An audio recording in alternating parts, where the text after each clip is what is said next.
Hello mọi người, xem video hay thì hãy đăng ký thành hội viên, like, tìm và comment ngay nhé.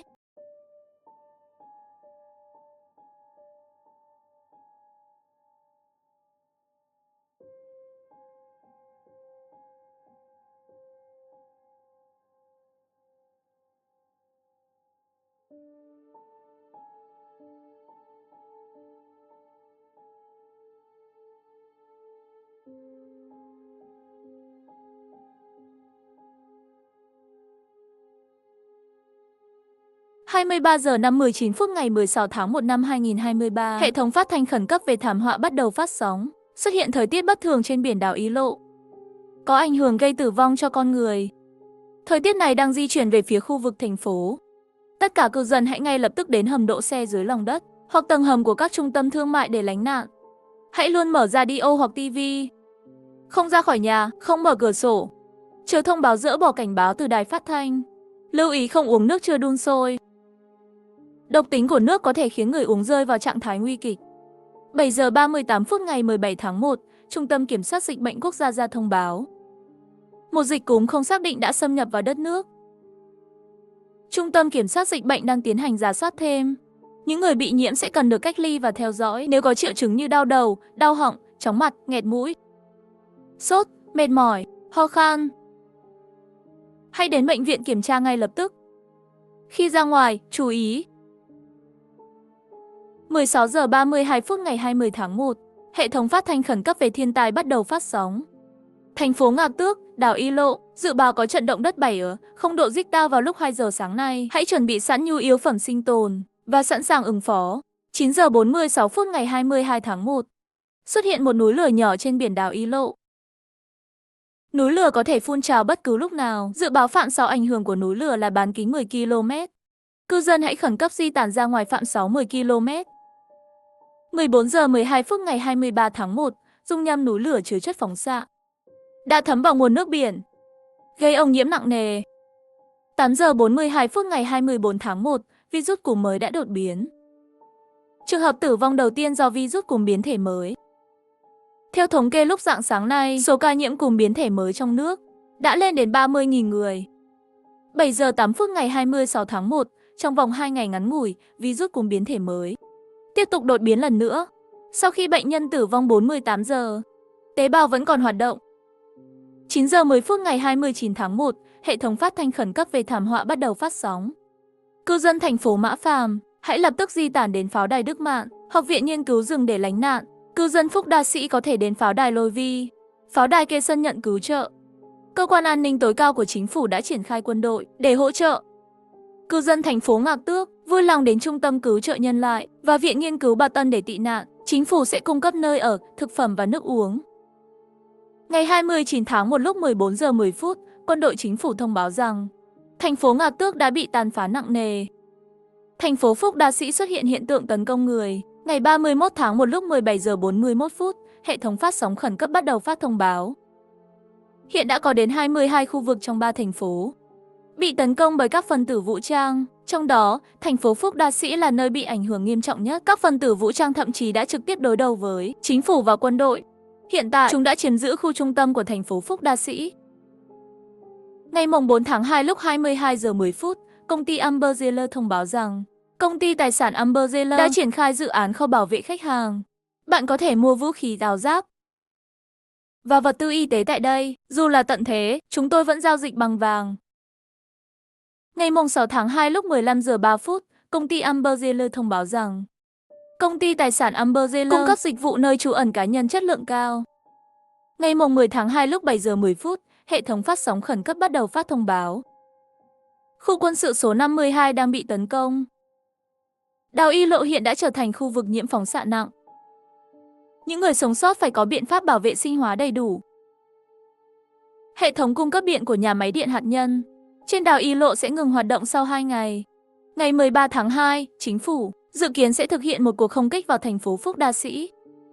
Ngày 14 tháng 2 rạng sáng, trạm vệ tinh 13 bị tấn công bởi tên lửa nước ngoài.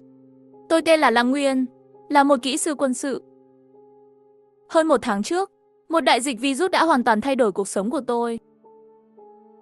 Các bệnh viện trong thành phố đột nhiên chật kín. Các bệnh nhân ban đầu có triệu chứng chóng mặt, buồn nôn. Sau đó là sốt cao liên tục. Nhưng không lâu sau đó, họ đã chết. Rồi sống lại, biến thành những quái vật khát máu, tấn công loài người. Những người bị tấn công cũng sẽ sớm trở thành một phần của chúng. Một thành viên. Đối mặt với tình hình này, quân đội bắt đầu triển khai đàn áp. Nhưng virus vẫn không thể bị kiểm soát hiệu quả. Theo thời gian trôi qua, virus thậm chí đã thâm nhập vào nội bộ quân đội, gây ra tình trạng nhiễm bệnh hàng loạt, làm suy yếu lực lượng quân sự. Cả thành phố dần rơi vào tay chúng. Cấp cao quân đội buộc phải thực hiện kế hoạch ném bom. Virus còn làm ô nhiễm nguồn nước. Bất cứ ai uống nước chưa qua xử lý, dù là con người hay động vật, đều không thể tránh khỏi số phận bị biến đổi. May mắn thay, tôi làm việc trong quân đội, nhận được tin tức này từ sóng radio quân sự và đã nhanh chóng rời đi. Tôi đến nhà máy thép bỏ hoang này và chiếm giữ nơi đây. Nhưng mọi thứ không kéo dài lâu, tàn quân của quốc phòng ISU cũng đóng quân tại đây không lâu sau đó. Tôi buộc phải trốn trong căn phòng này quan sát. Sau từng ấy ngày, lương thực của tôi sắp cạn kiệt. Có lẽ đã đến lúc tôi phải tiếp xúc với họ.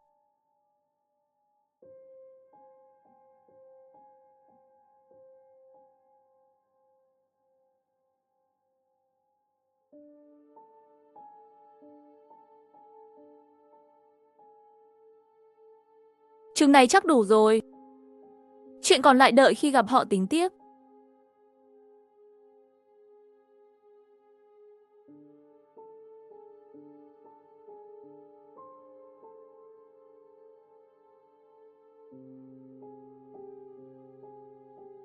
May mà tôi đã dọn sạch xác sống trong cổng trước đó. Nếu không, vác đống đồ này theo sẽ rất bất tiện.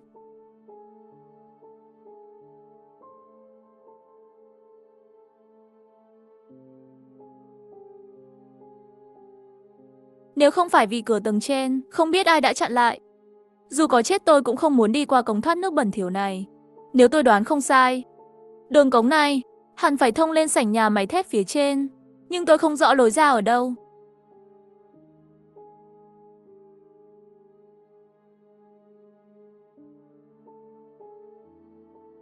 Tuyệt vời! Đây hẳn là đường lên tầng trên của nhà máy thép.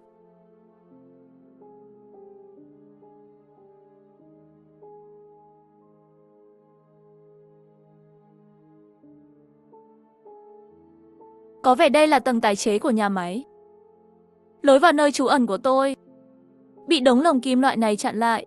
Chắc hẳn là do quân đội, có lẽ để ngăn chặn xác sống. Tôi phải tìm công cụ để phá hủy những tấm chắn này.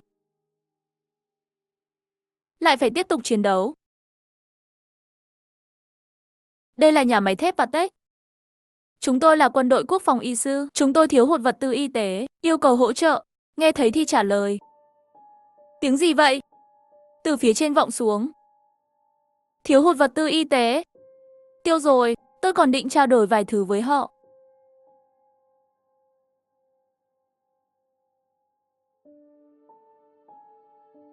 Cuối đường này lại có một căn phòng. Từ đây chắc có thể lên tầng trên.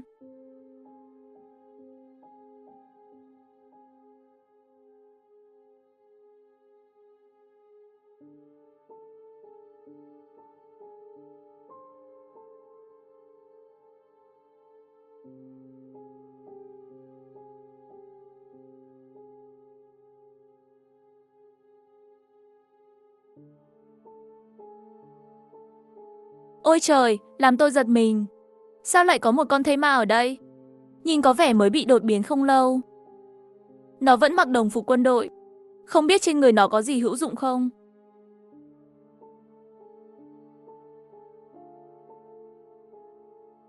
Súng của công tơ đâu rồi? Trên người chỉ có một băng gạc quân dụng thôi.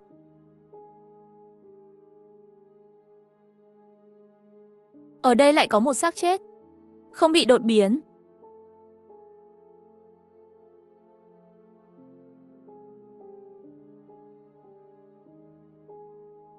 Người này tên là John. Là công nhân sửa chữa hệ thống cống ngầm này. Tiếc là không rõ lý do tại sao lại chết. Nhìn qua có vẻ là người từ phía trên xuống. Nếu tôi tạm giả danh anh ta, có lẽ sẽ tránh được nghi ngờ. Khả năng bị phát hiện rất thấp.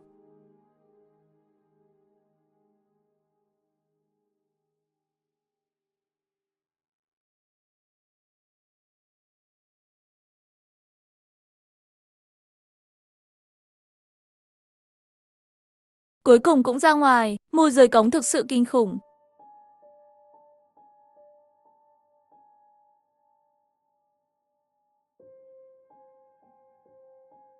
Ai đó, giơ tay lên.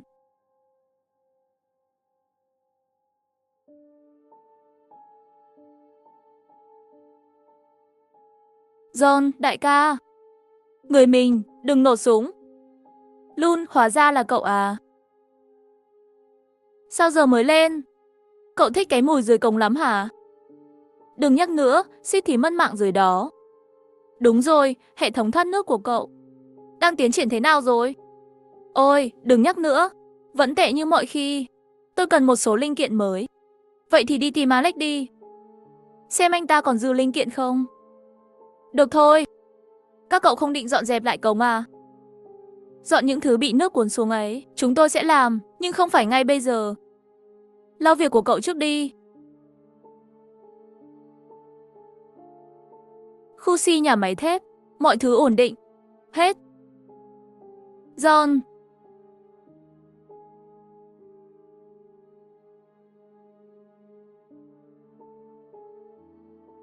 Vâng, sao thế?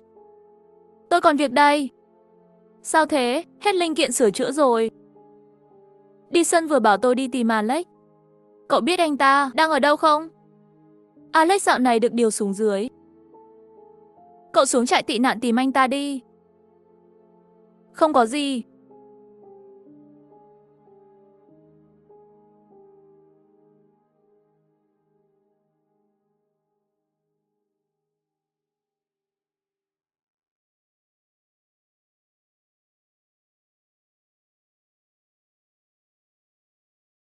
Mê mơ. Hê hi.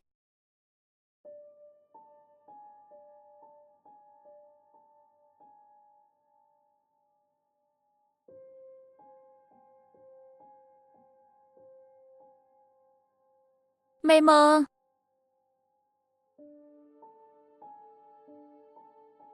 Mùi này lạ quá.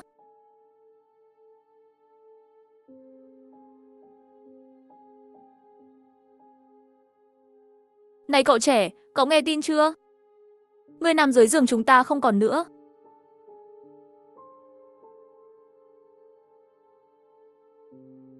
Ông nói đến băng băng à? Tôi nhớ hôm đó cô ta đột nhiên sốt cao. Sau đó bị nhóm lính kéo đi. Không bao giờ quay lại nữa.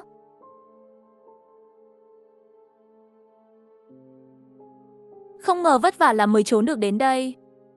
Không bị thây ma cắn chết. Lại bị chính đồng loại xử lý. Ước gì thảm họa này chưa từng xảy ra. Trước đây tôi từng là ngôi sao của thành phố Mã Phàm. Biết hát, biết nhảy, còn biết chơi bóng rổ. Không ngờ chỉ trong 2 ngày rưỡi, khu vắt đã thất thủ hoàn toàn. Tiếc là lúc đó tôi chỉ lo chạy trốn, mang theo vội vã mũi của bóng đá. Giờ ngày nào cũng chỉ có thể dùng tay đá bóng. Cậu hãy biết đủ đi. Ít nhất cậu còn trốn thoát được. Trước đây, tôi có một bà lão sống cạnh nhà. Bà có một đứa cháu tên là anh Vĩ thì phải. Nó nghiện game đến mức không rút ra được. Đến khi thây ma tràn vào tận cửa mới nhận ra. Nhưng lúc đó đã quá muộn. Nếu không nhờ tiếng game của nó thu hút thây ma, tôi cũng không có cơ hội chạy thoát khỏi nhà.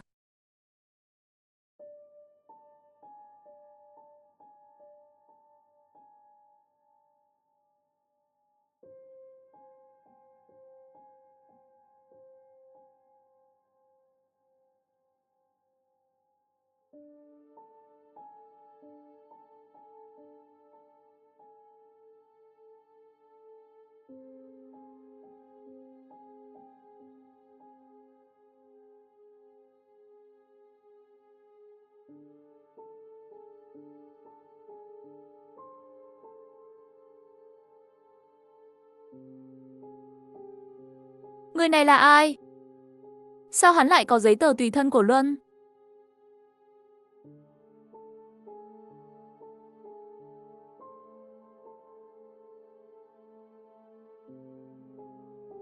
Mê mơ mê mơ mê mơ.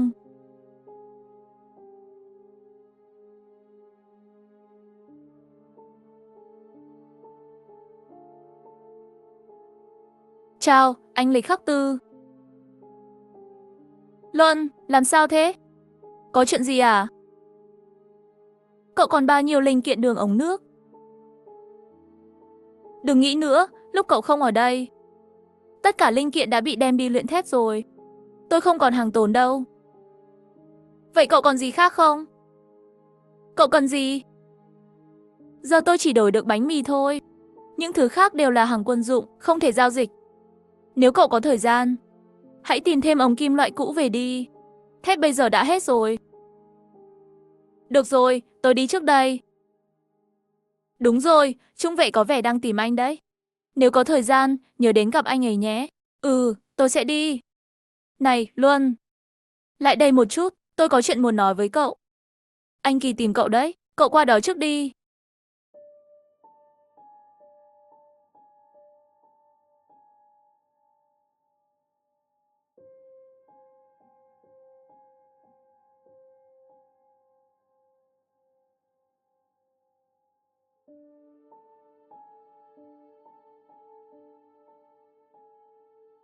Vậy tôi sẽ nói thẳng nhé. Thật ra, cậu không phải là Luân, đúng không? Hắn nhận ra bằng cách nào? Chẳng lẽ hắn đã gặp Luân thật? Dù thế nào đi nữa, bây giờ không thể thừa nhận sự thật với hắn được. Không, tôi chính là Luân. Chúng ta thân nhau lắm sao?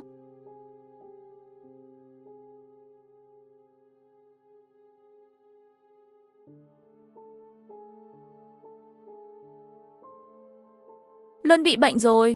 Anh ấy ở dưới cổng suốt mấy ngày nay. Nhân viên y tế ở đây hoàn toàn không quan tâm đến bọn công nhân chúng tôi. Xem ra cậu khá thân với Luân. Cậu có biết chuyện gì xảy ra với anh ấy không? Cậu nghĩ sao? Giờ người đang giả mạo anh ấy chính là cậu. Tôi đã tìm thấy chứng minh thư trên một xác chết dưới cống. Cậu xuống cống làm gì?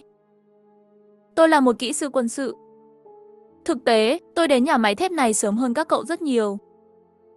Quân đội quốc phòng. Cậu cũng thuộc phe bọn họ sao? Chuyện đó để sau hãy nói. Vậy được thôi. Cậu sống dưới cống suốt thời gian qua sao? Ừ, coi như là vậy. Dưới đó toàn là phạm nhân. Làm sao cậu qua được? Để tôi xem cậu có bị thương không. Được thôi, nếu tôi bị thương thì bây giờ tôi có thể thế này không? Anh cũng biết đấy. Người bị nhiễm bệnh trông như thế nào. Nói cho tôi biết về Luân đi. Tôi nghĩ anh biết nhiều hơn tôi đấy. À, nói thật thì nhà máy thép bỏ hoang này đã xuống cấp nghiêm trọng. Đã lâu không được bảo trì, hoàn toàn không thể sửa chữa. Chưa kể quân đội đang kiểm soát kim loại. Trước đó, tôi và Luân đã cố gia cố hàng rào cống ngầm. Nhưng đường cống trải rộng khắp, lại còn có mưa lớn, làm cho nhiều thứ bị cuốn trôi đến đây. Chúng tôi không kịp sửa chữa. Rồi sau đó thì sao? Sao nhà máy thép bây giờ lại chỉ còn ít người thế này? Trước đây đông lắm mà, sau này thì sao? Về sau quân đội đã kiểm soát khẩn cấp những người tị nạn ở đây. Ai bị sốt là bị bắn ngay lập tức. Sau đó, tôi đã đưa Luân xuống tầng sửa chữa cống ngầm, để tránh bị phát hiện. Nhưng khi tôi quay lại kiểm tra tình hình của Luân, thì phát hiện lũ thây ma đã bỏ lên giết anh ấy. Thật sao? Đúng vậy. Sau đó tôi đóng cửa khoang lại, và không bao giờ quay lại nữa.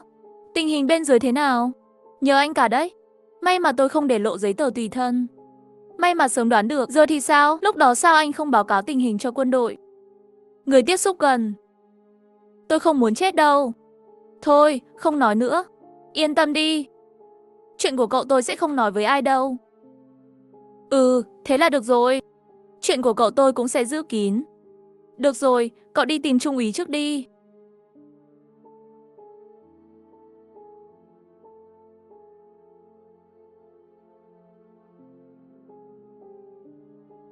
Hesi.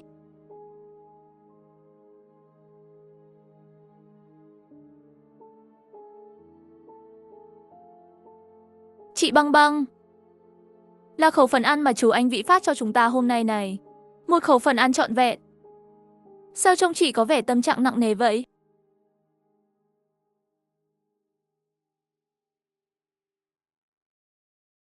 Không có gì đâu, hôm nay là suất số mấy thế? Số 18. Số 68. Được rồi, cứ để đấy đi.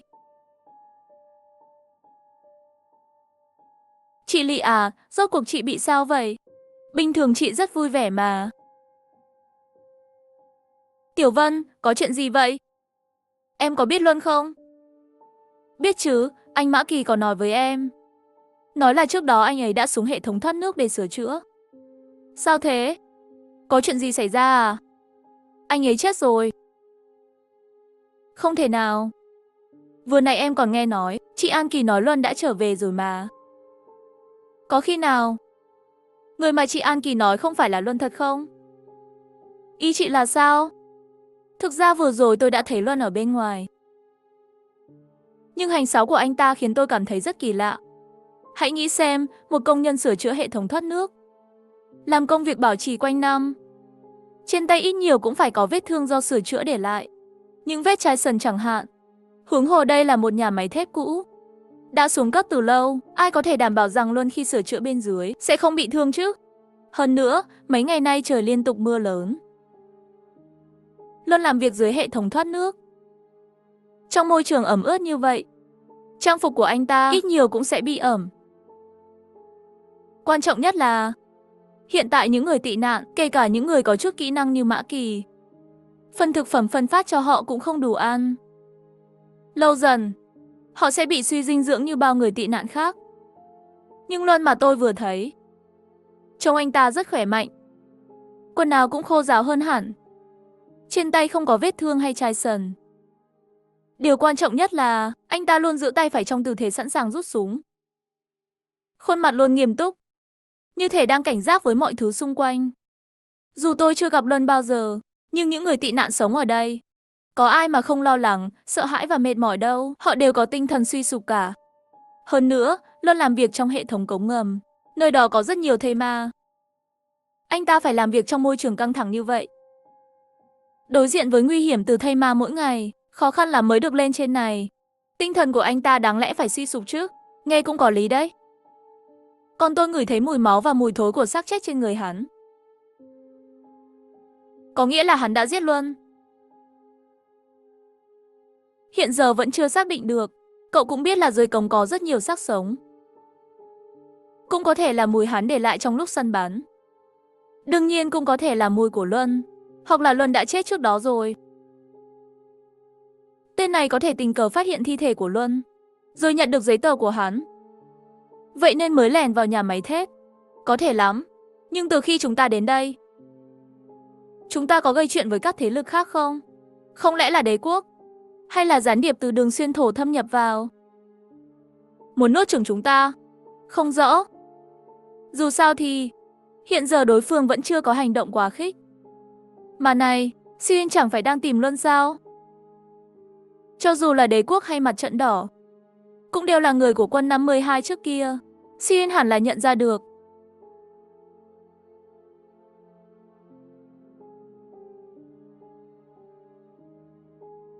Trung úy tên là Siwin, hiện đang trong quân đội quốc phòng. Trạm phát sóng và trại tạm của họ đều ở nhà máy thép. Cậu không đi thì từ đường cũ quay lại lối ra của trại tị nạn, rồi rẽ trái, đi thẳng đến cuối cùng, rồi rẽ phải đi thẳng là tới.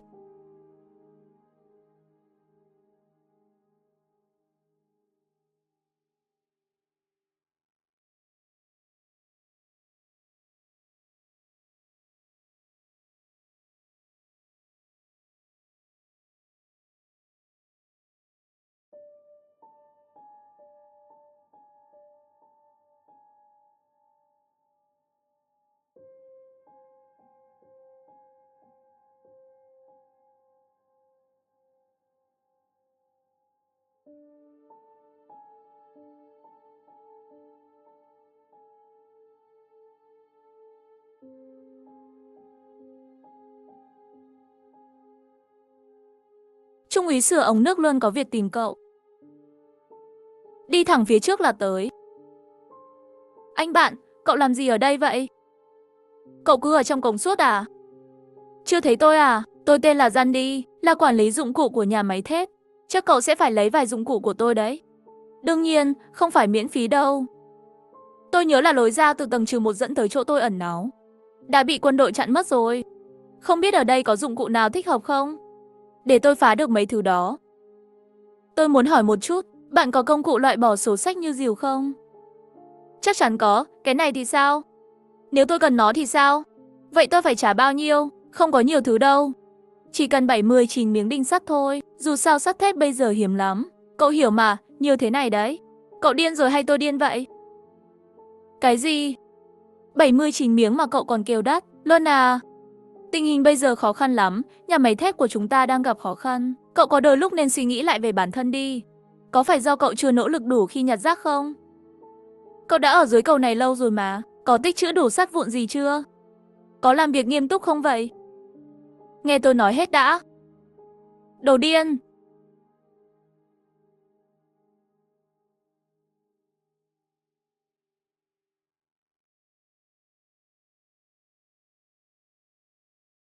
Họ đang trong tình trạng đau khổ, không có tâm trạng.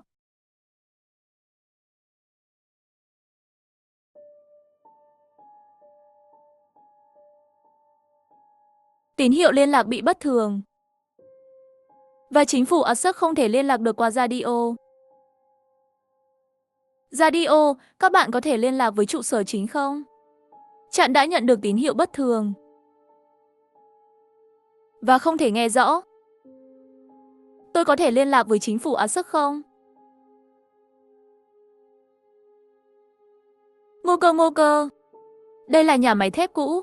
Nhận được thì trả lời.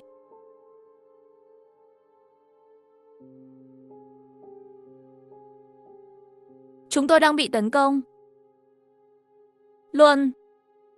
Chuyện gì đã xảy ra? Làm ơn nhắc lại. Chết tiệt. Mọi người của tôi đã chết rồi. Chúng tôi bị tấn công bởi kẻ địch. Chết tiệt. Luôn, các bạn bị tấn công bởi ai? Chiến tuyến đỏ. Chúng tôi bị tấn công bởi lực lượng bộ đội mặt đất của chiến tuyến đỏ. Bẫy của chúng đã cài gián điệp của chúng. Chết tiệt. Ai đã bắn pháo?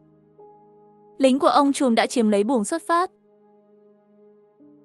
Cả nhóm chuẩn bị xuất phát đã chết hết rồi.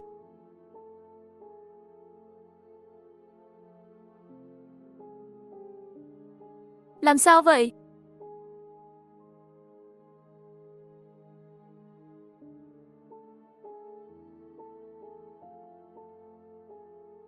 Anh em của đội tuần tra ven biển Trung vệ bị tấn công ở làng chài Trung Hải, thị trấn Rắc. Chắc sóc không chịu nổi rồi. Chuyện gì vậy? Tôi nhớ là họ có một tàu tuần tra gần bờ mà. Và trước đây, còn có xe tăng và xe bọc thép từ quân đội 52 chuyển đi. Ai đã tấn công họ? Xác sống là người của Xích huyện. Họ đã thâm nhập vào đội tuần tra ven biển. Chắc họ nhắm vào tàu của đội tuần tra. Dù sao, hiện tại họ vẫn đang đối đầu với đế quốc ở thị trấn Đên Tư. Họ định thực hiện chiến dịch đổ bộ qua biển. Nhưng anh em ở pháo đài Lôi Vi, họ thì vẫn ổn, vẫn có thể liên lạc với người Xích huyện. Hiện tại vẫn chưa tấn công họ. Nhưng mà hy vọng vào nguồn vật tư y tế của họ là không thực tế. Mới đây thôi, thiếu tá Zaderzik và thiếu tá Amelie, họ lại đánh nhau ở cây cầu giao nhau giữa Tắt và Enser. Họ lại đánh nhau. Thưa Trung úy, tôi tò mò. Họ không sợ thu hút xác sống à? Lúc trước ở khu quân sự 52 Cà Tang, cũng là sau khi chuẩn tướng Furlet bị nhiễm thành xác sống. Phần lớn vũ khí nặng và phương tiện đều bị phân chia sau khi quân khu thất thủ bị hai người đó chia đi. Hơn nữa bình thường hai người này đối đầu gay gắt với nhau. Không ai chịu nhường ai, bây giờ đại dịch xác sống bùng phát. Hầu hết các sĩ quan của quân 52 đều đã chết. Hai người họ tự nhiên chia nhau mỗi người một phương. Cầm quân mỗi người, những người mà họ cầm đầu. Chắc chắn là có thể kiểm soát được ngay cả khi xác sống tấn công. Hơn nữa, căn cứ của họ cũng cách xa khu vực thành phố. Nơi xảy ra xung đột lại là cây cầu đó. Khả năng bị xác sống kéo đến không cao lắm. À, còn pháo đài Đức Mạn thì sao? Liên lạc được không? Sau khi chia tay, chỉ có họ mới có đủ vật tư y tế. Cũng là đồng minh mà chúng ta có thể tin tưởng trong khu vực Bắc. Mấy ngày trước còn liên lạc được với đại tá Asi.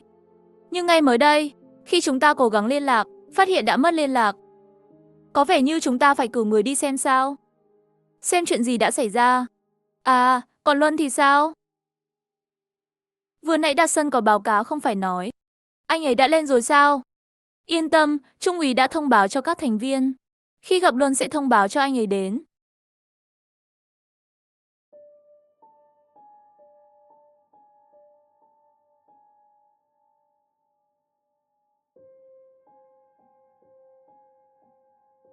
Xin lỗi, làm phiền một chút. Xin hỏi ai là Trung úy Siwin? Anh là Luân phải không?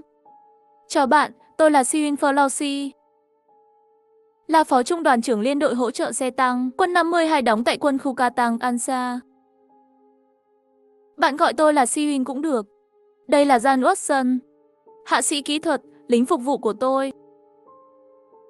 Không biết Trung úy Siwin tìm tôi có việc gì? Là chuyện gì vậy?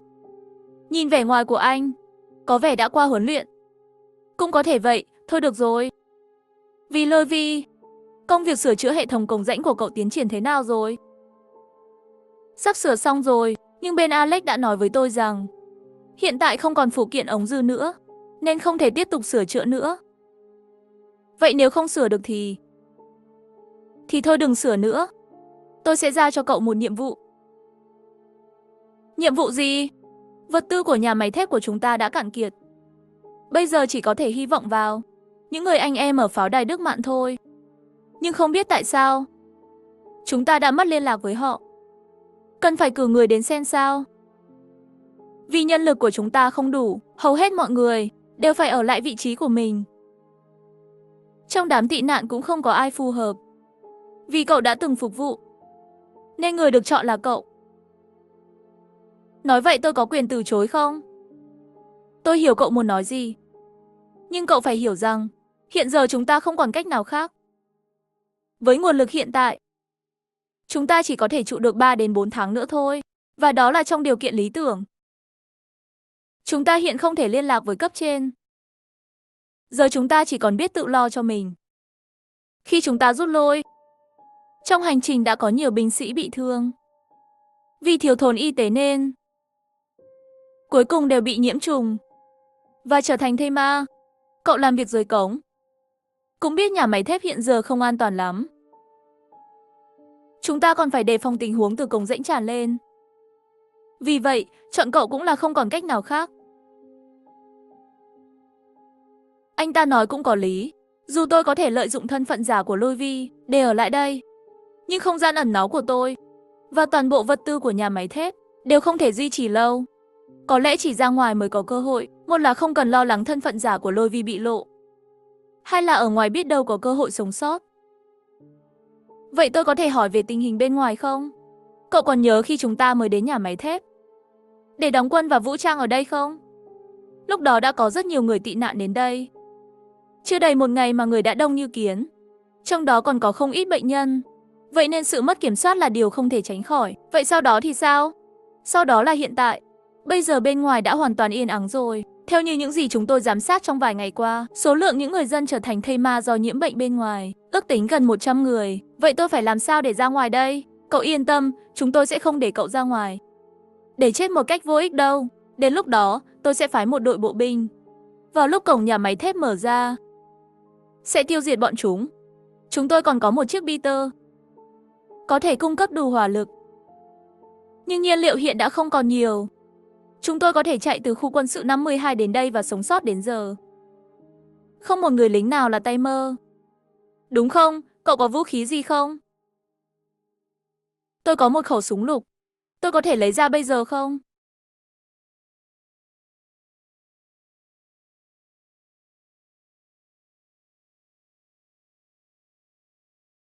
QCC-92, đây không phải là vũ khí chuẩn của chúng ta, đúng không?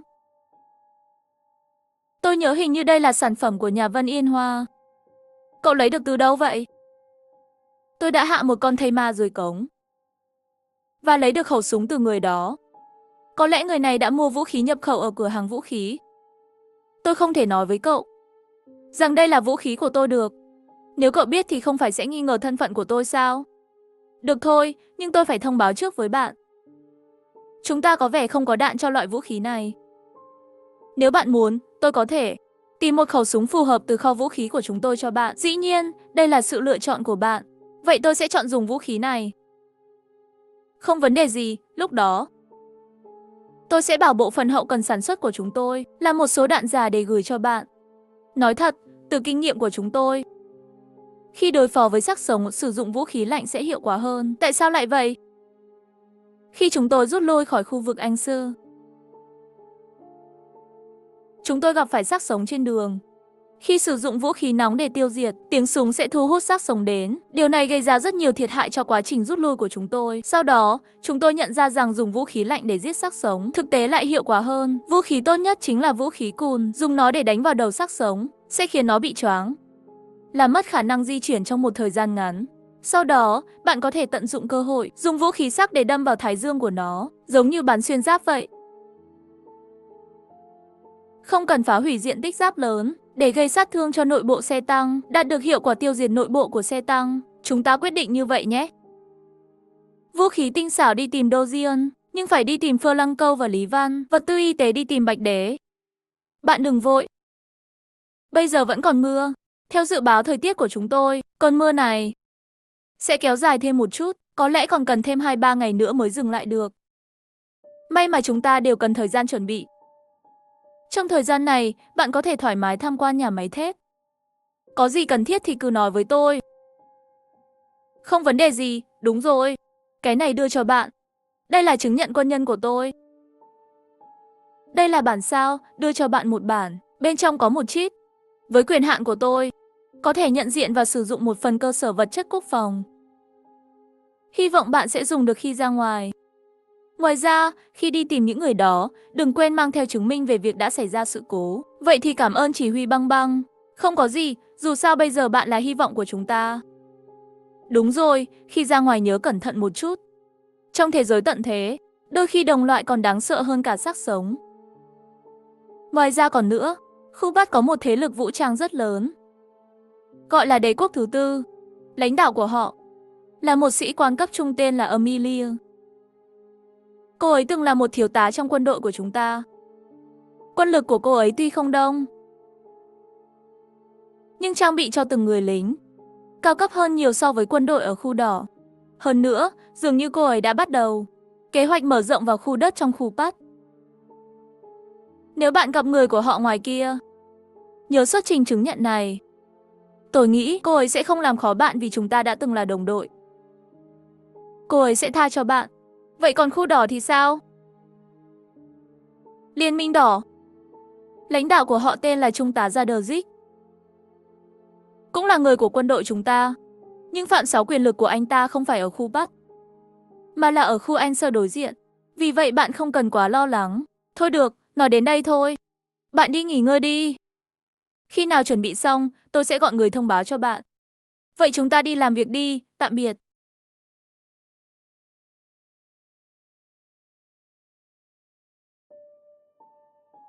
Bên trong có một chip và có thể nhận diện một số cơ sở vật chất của quân đội. Đồ này thật sự lợi hại đến vậy sao? Về những cơ sở đó, không lẽ là những nơi trú ẩn kiểu trong game Fallout, những thứ mà công ty công nghệ phát triển?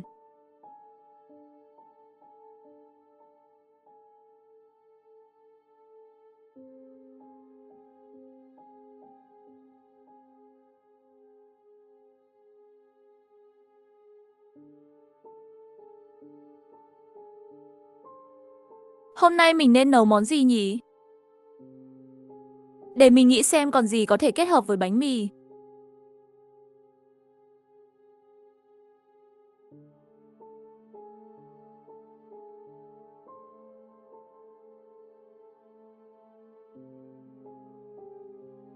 À he he he yêu. Đây không phải là Luân sao? Mấy phút không gặp mà trông cậu khác quá ha. Cậu xem này, cuối cùng cũng quay lại chỗ tôi rồi. Nói thử xem, Trung úy giao cho cậu nhiệm vụ gì? Cái gì mà lại quay lại đây? Chỗ của cậu nằm trên con đường tôi đến và đi mà. Tôi có làm gì được đâu. Chẳng lẽ tôi phải đào một cái hố trên tường trại và chui ra ngoài sao? Thực ra này, tôi đã biết hết rồi, là hỏi cậu về tiến độ sửa chữa hệ thống thoát nước. và bảo cậu dùng 79 cái đinh sắt để đổi lấy công cụ tốt hơn ở chỗ lan địa. À, tôi hiểu rồi, tôi hiểu. Thế này đi, vì mặt mũi của Trung úy và vì tương lai của nhà máy thép chúng ta, tôi sẽ giảm giá cho cậu một chút. 78 đồng, thế nào? Ôi chao, người trẻ thật sự không thể ngốc thêm nữa. Nói thật ra, không phải vì cậu làm việc không nỗ lực sao? Nếu tôi điều khiển quân đội, thì đó chắc không phải của Trung úy chứ. Trung úy lại có thể đánh giá cao cậu như vậy. Thằng nhóc này rốt cuộc nhận nhiệm vụ gì mà? Đến cả chứng nhận của mình cũng mang ra đây. Giờ thì tôi biết rồi, đáng lẽ không nên đùa giỡn như vậy. Không biết cậu ta có thể tố giác không? Ông dân đi. Thật ra, Trung úy đã giao cho tôi một nhiệm vụ quan trọng và còn chỉ rõ nhiệm vụ. Bảo tôi đến đây mua một số đồ. Không biết, tôi muốn hỏi cái rìu này giá bao nhiêu? Anh em cứ nhận đi, anh tặng cho cậu. Cầm đi, đừng làm hỏng tình cảm. Tình hình hiện tại, cậu một mình mạo hiểm như vậy, tiến hành sửa chữa dưới đó. Nói thật, hành động này của cậu đã hy sinh bản thân vì lợi ích chung. Tôi đã nhìn thấy từ lâu, đã tồn tại trong tâm trí tôi. Nói về cái rìu này, tôi tin chắc rằng bạn sẽ có ích cho đại cuộc. Nếu sau này còn thiếu dụng cụ gì, đừng ngại tìm tôi.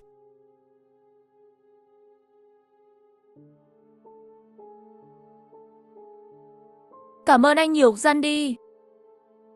Liệu số tiền con mèo chết này có phải là trò hề không? Sao lại thay đổi thái độ nhanh như vậy? Không ngờ bằng chứng của Sivan lại có tác dụng lớn như vậy. Nhưng cũng phải, chỉ là kiểm tra quân hàm. Bây giờ nếu để trong nhà máy thép chắc cũng là tốt nhất. Đừng khách sáo, đi cẩn thận nhé.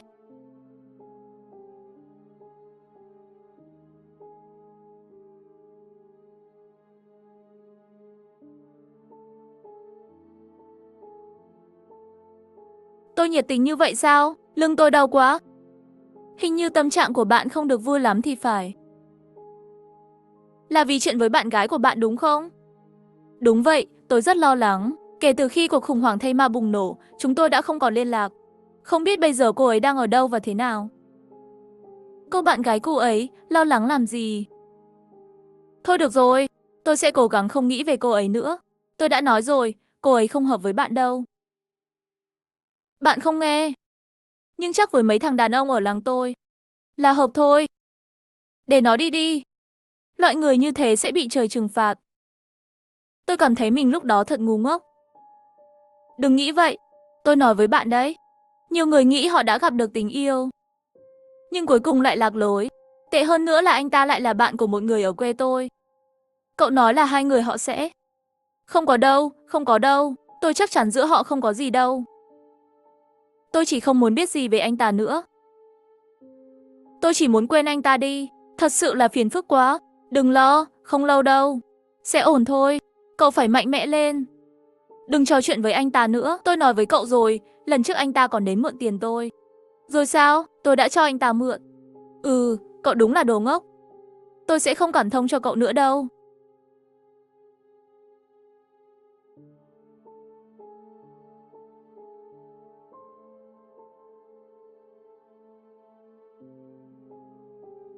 Anh Vĩ. Sản xuất bảng gấp, dừng lại một chút đi. Này, thêm một ít than vào lò cao.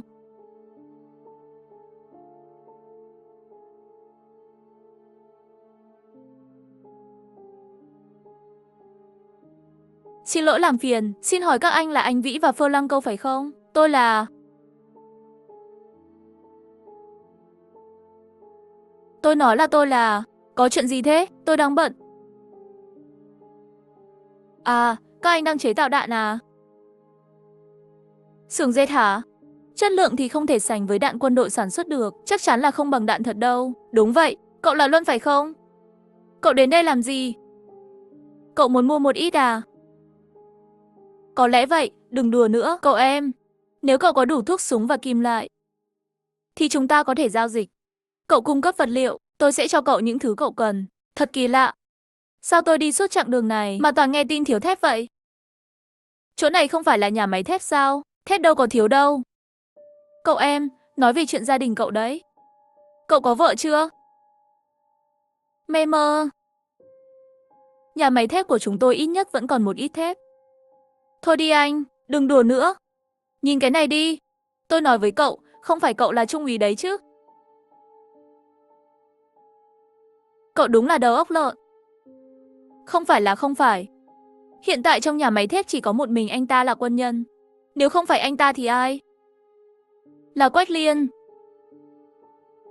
Sao tôi có cảm giác như đang bị bàn tán về mình?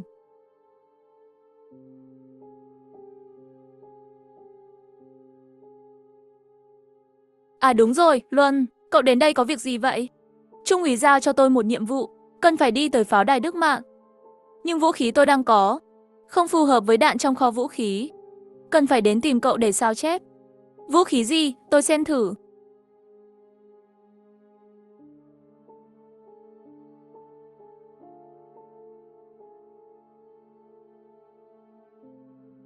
Chắc là cơ Si-92.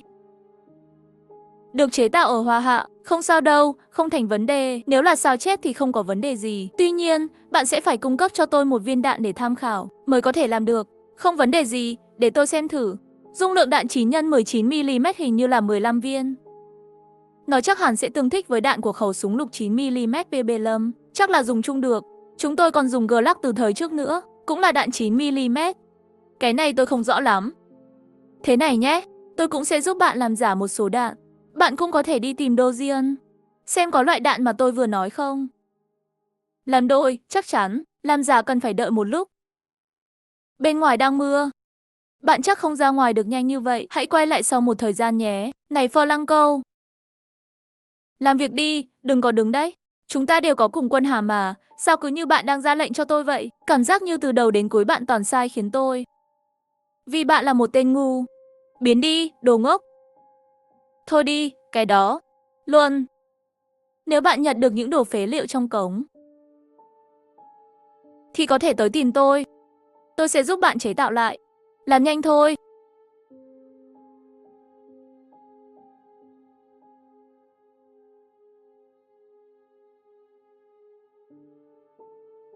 Ha ha ha.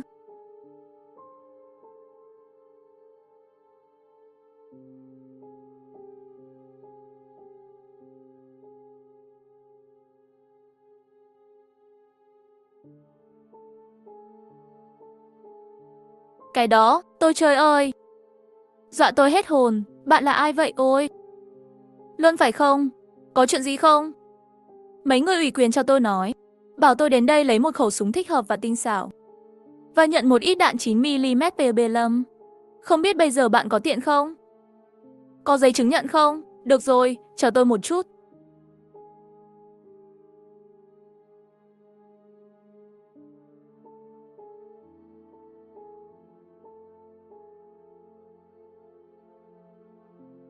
Đây là gậy cảnh sát. Dùng để đối phó với thây ma rất hiệu quả. Còn đạn nữa, tôi tìm được 100 viên, chắc đủ rồi đấy. Cũng không mang được nhiều đâu. Này Luân, cẩn thận đấy. Đừng nói với Trung úy, chuyện tôi lén lút lãng phí thời gian trong kho vũ khí. Yên tâm đi, tôi không rảnh như vậy đâu. Vậy cảm ơn Luân nhé, đi cẩn thận nhé.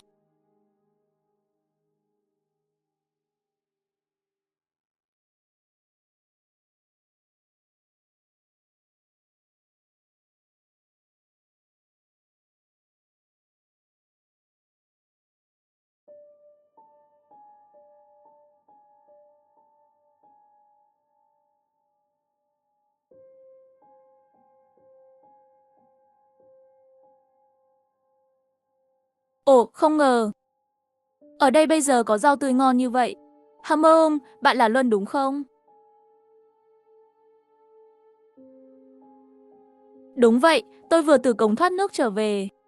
Mấy loại rau này là các bạn tự trồng phải không? Đúng vậy. Nhưng số lượng không nhiều lắm. Dù sao thì đất đai bên ngoài hầu hết đã bị ô nhiễm và mất khả năng trồng trọt rồi. Đây là chúng tôi trồng trong đất đã được nghiên cứu tiến hóa và phát triển ra. Chúng tôi hiện cũng đang phát triển một số loại cây mới để thích ứng với môi trường hiện tại. Thật tuyệt vời. Vậy sản lượng của những rau củ này thế nào? Cũng tạm được. Dù sao thì tài nguyên nhân lực và cơ sở vật chất của chúng tôi cũng có hạn. Những rau củ và trái cây này chỉ có thể sử dụng trong một thời gian để cải thiện khẩu phần ăn mà thôi. Muốn cung cấp liên tục suốt ngày là không thực tế. Thế à?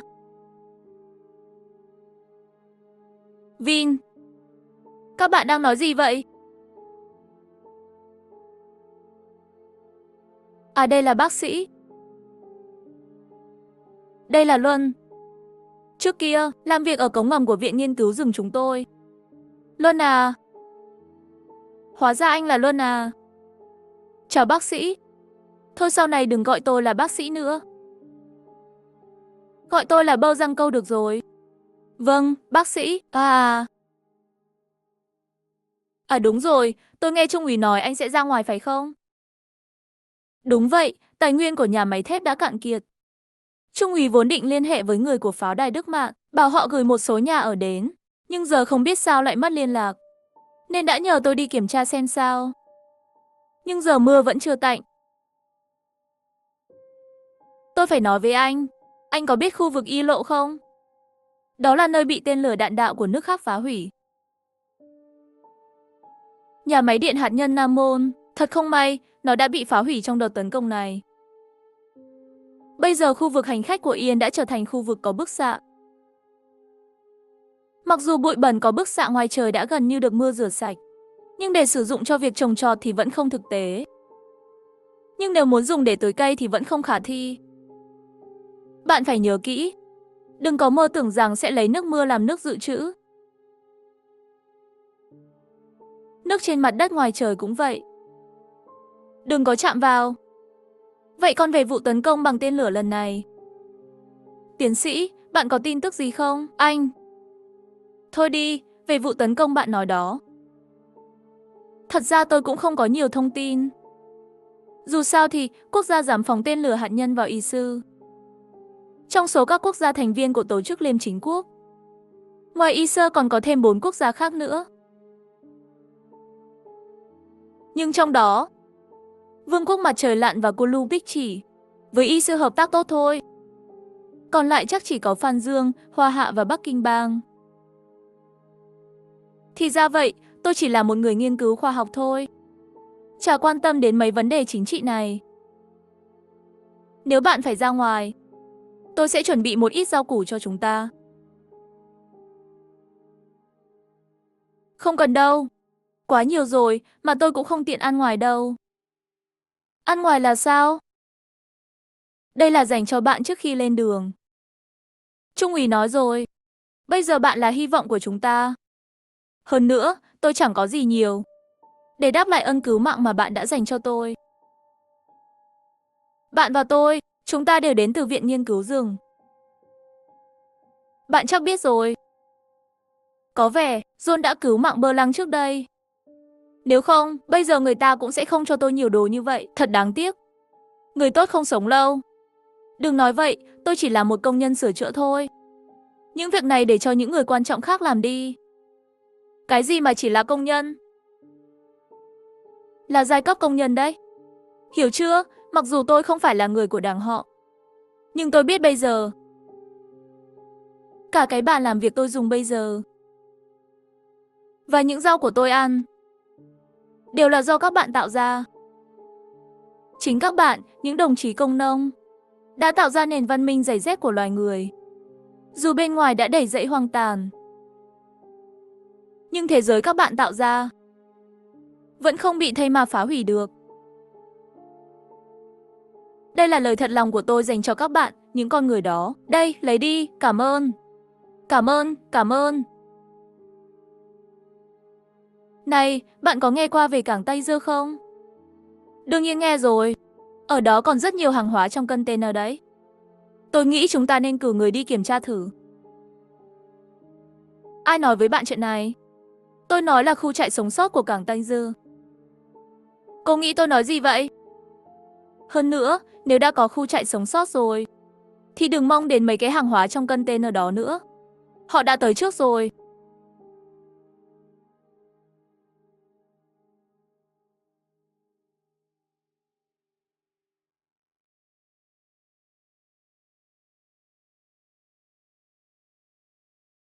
La la la la.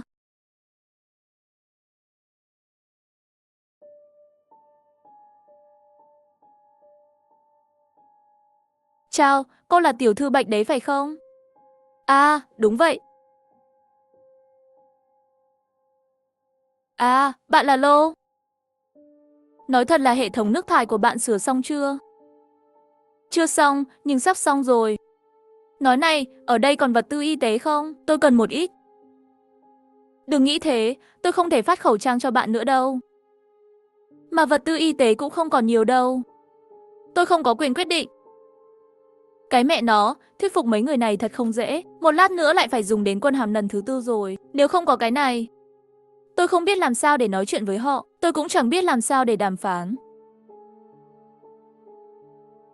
Này, hóa ra anh có quyền hạn trung úy. Vậy thì dễ rồi. Anh đợi tôi một chút.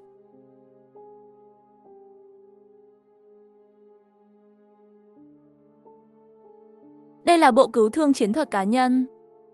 Và một liều thuốc kích thích chiến đấu. Cầm lấy đi, tôi vừa nghe trung úy qua bộ đàm nói.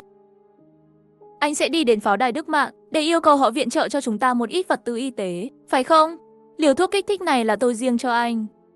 Cầm lấy đi, cảm ơn Bạch Đế tiểu thư nhé. Không có gì, không có gì. Chúc anh một chuyến đi thuận lợi.